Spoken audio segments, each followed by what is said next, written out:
Hello everyone, it's me Evan and welcome back to the channel. So today I've got a beautiful jet to show to you guys. It's not painted or anything. If you want to paint it yourself, then be my guest. But it's just in a nice gray, so yeah. This is based on the Sabre, American Cold War jet fighter, in sort of its general layout and configuration, I guess. The tapering towards the end was hard to do, but it's kind of in steps. You don't notice it too much when you're like in the plane, actually like flying it. But if you look at it from the side, it's a bit obvious what I did there. But yeah, okay, so let's get in. It does not have fuel, like as significant fuel problems as a lot of my other vehicles, which is good. And unfortunately, the landing gear is fixed, or the wheels are fixed in place so that they can actually be safely retracted without causing the game engine to dive off a cliff. So, yeah. Thrust is accumulated, and pitch, yaw, and roll are pretty much universal with my other aircraft. You need to be going pretty dang fast to actually take off, so you need a good bit of runway to properly leave the ground. But once you do, it's got pretty good flight performance. I'd say middle of the road maneuverability, but it's got exceptional speed and stability.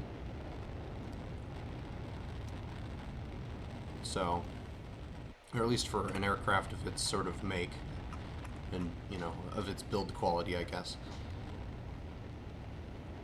Overall, this thing is sort of built to fulfill the long, wide turns, but very fast sort of role.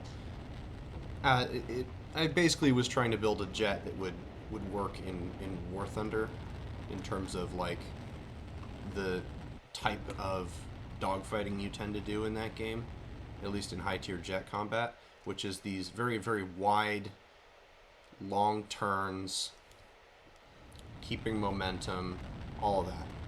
Now, speaking of momentum, this has a very easy way to completely remove all momentum very quickly, and that is the landing gears. Because the landing gear use these flaps as the little doors for their opening bays, that means that these flaps actually do affect aerodynamics. So when the landing gear is out, it causes massive drag. So just watch this. So I'm going to cut the engines here, and then I'm going to deploy our landing gear and our flaps and our air brake. And all of that together has, you can see we literally just like stopped and we're now just falling. Okay, we're getting a little bit of speed, but like if I take all this off, look at how fast we're going, and then I'm gonna, oop, and we just stop. We stop accelerating. It's extremely good at just removing all of its energy, which is, it can be both a good and a bad thing. When in tighter turns, use of the flaps, the landing / combat flaps, is usually a good idea. It can bring your stall speed way down, and it just helps you to turn faster, more lift, but it does create more drag. So you won't be going as fast or accelerating as fast. I mean, it's still ridiculous acceleration because Brick Rigs is a fair and balanced game. You've got two really fast-firing heavy machine guns. Pretty much everything you need, really, to dogfight in the way that you can in War Thunder, which was just sort of the purpose of this jet. Nothing more, nothing less. It's got limited avionics. I don't think there's a single sensor on this entire thing, except for the guns. So it was very simple to build, mostly just airframe work. But I'm still pretty proud of the result. Anyway, I'm going to have a link in the description below for you guys to come check out this vehicle and other vehicles on my workshop, hopefully.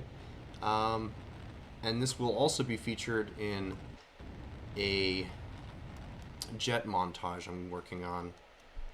It's kind of hard to gather jet footage for brick rigs because not a lot of people play jet servers, and even when they do, half the time it's not people who are interested in actually playing with the jets. So it's hard to gather footage, I'll say that much.